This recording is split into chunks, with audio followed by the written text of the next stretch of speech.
Coming up in this hour, Rishi Sunak has chaired his first cabinet meeting this morning with David Cameron. Now, Lord Cameron, of course, taking up his role as Foreign Secretary, which has, of course, sparked something of a Brexiteer backlash. Meanwhile, XL bully dog owners can register from today for an exemption of having their dogs put down ahead of next year's ban. More on that later. And we'll be talking about tomorrow's decision by the Supreme Court on the Rwanda asylum policy. Will the Supreme Court judges rule with the government or against them? That's all coming up. Now, today's question, very simple question. What will Rishi Sunak's reshuffle, including bringing back David Cameron and indeed getting rid of Suella Braverman, actually achieve? What will it mean for government policy? What will it mean for the next election?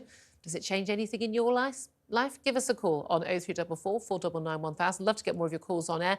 You can text on 87222 or you can get in touch on X at TalkTV. Right, well, let's ask that very right question of the former First Minister of Scotland, leader of the Labour Party, Alex Salmond, who joins me right now. Good afternoon to you. Good afternoon. Is there, I mean, actually, before I even ask that question to you, is there any chance of a Lord Salmond coming back to lead your great nation of Scotland?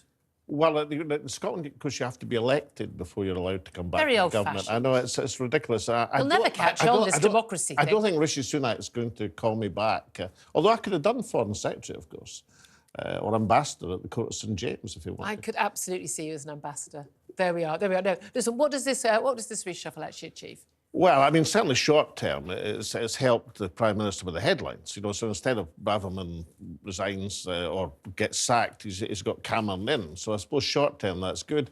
The one other advantage I see, I mean, you know, people watching, there's a wee test. You know, if you try to go through the cabinet just now, I think the vast majority of people would get to the Prime Minister, maybe the Chancellor, possibly the new Home Secretary, and then they would struggle. Oh, absolutely. So at least he's bringing in a household name, or perhaps, David Cameron's case, a stately home name.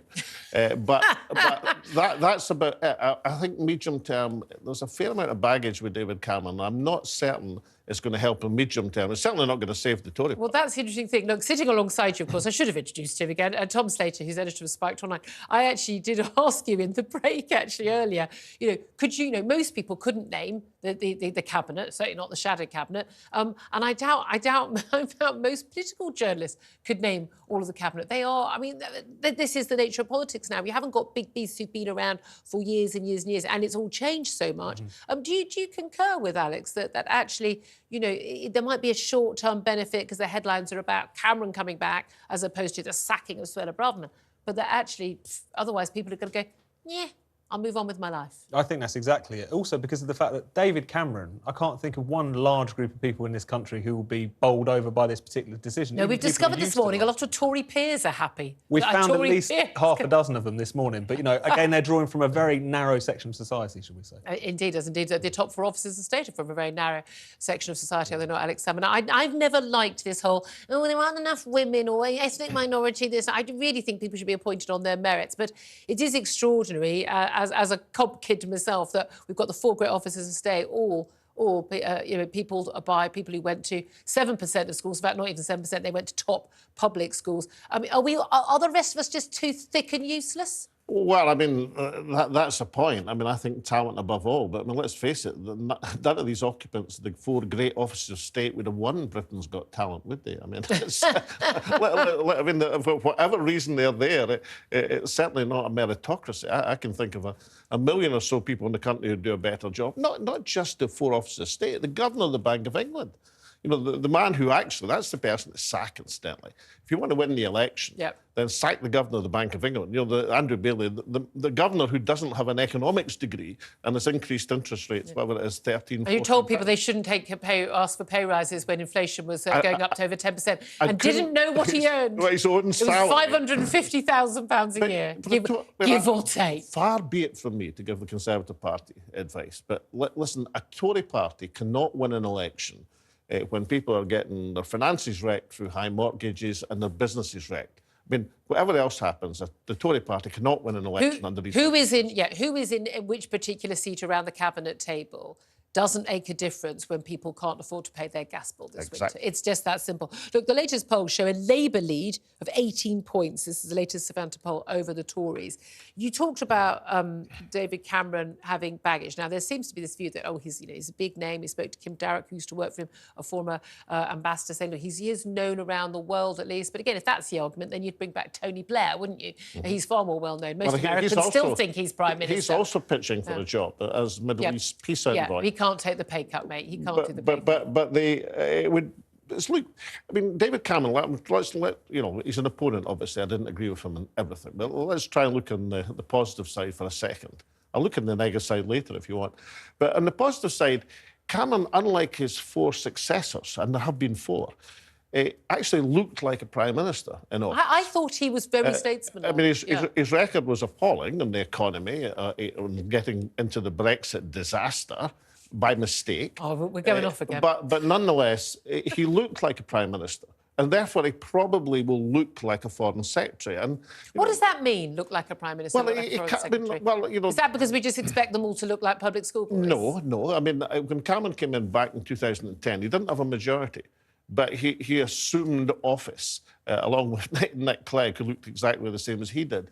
That wasn't an inconsiderable achievement, given he didn't have a majority in the Commons. So he acted as if he were a Prime Minister. For some people, the offices of state wear sort of very heavily on their shoulder. The mantle weighs heavily. For others, they kind of blossom. And he certainly it's seems called insouciance. But you say you mentioned earlier, baggage. He has baggage. I mean, I'm just going to go through. I mean, there are things I can think of. His relationship with China during office, since office. I can say times have changed as far as that's concerned. But he's still been earning money with China deals. Mass immigration under his watch when he promised to get it down by the tens of thousands. But again, he was in office for quite a long time. The Greensill lobbying scandal post... That might be a problem in the sense that there'll be more scrutiny for him now that he's Foreign Secretary. But, I mean, not necessarily a knockout blow. OK, associated very much with austerity. That's much a lot of the policies that we're trying to deal with now, which we haven't got enough staff for the NHS, he instigated, limits on the number of nurses who could train and doctors and the like. Also, I was so angry about this at the time. His resignation honours, which I think tell a lot about someone's character. 46 gongs for Tory donors and aides and cronies, including an OBE for his own wife's stylist. Well, this shows Come on. Julia, this shows not grown-up the stuff. difference between you and I. I was thinking of 2 things.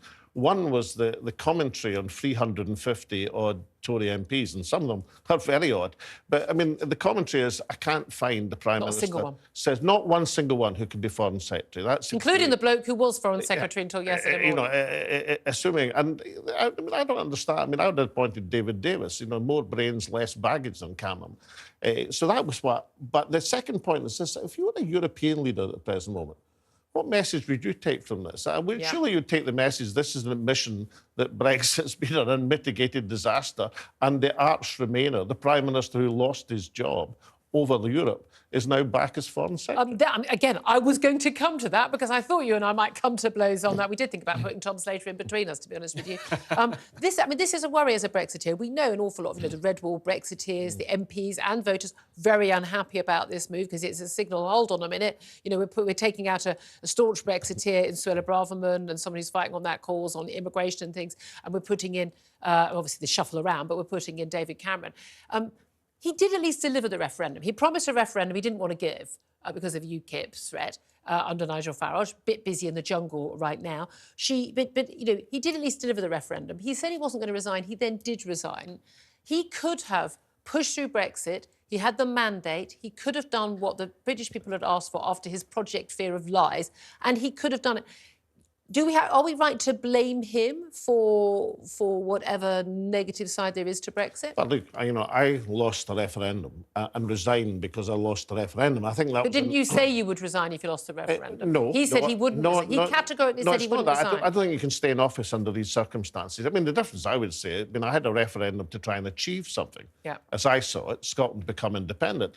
He had a referendum to achieve nothing because Britain was in Europe. He had a referendum against his own wishes, if you follow me.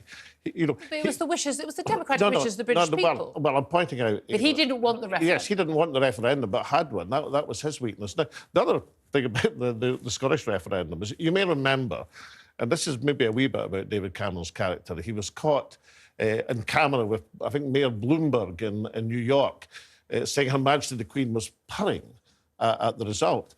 The next day, I got a summons, an invitation to breakfast at Balmoral. I know I've told this story before, but the late Queen is now dead, so I think I can. So I got to Balmoral for breakfast, and Her Majesty the Queen said under no circumstances was she purring. She was extremely annoyed with her Prime Minister and felt he required 6 of the best. Now, the Queen said that about David Cameron. The Queen said that about her Prime Minister to me. Now, on that, as on so much else, the late Queen Elizabeth was absolutely correct. She was angry with David Cameron for calling the referendum or for losing the referendum? No, she was angry about his indiscreet remark to Mayor Bloomberg on... And then she made an indiscreet remark to you. Well, but then, of course, you know, the confidence is absolute. But the late Queen is now dead and has passed, and therefore I think you can honourably tell that story.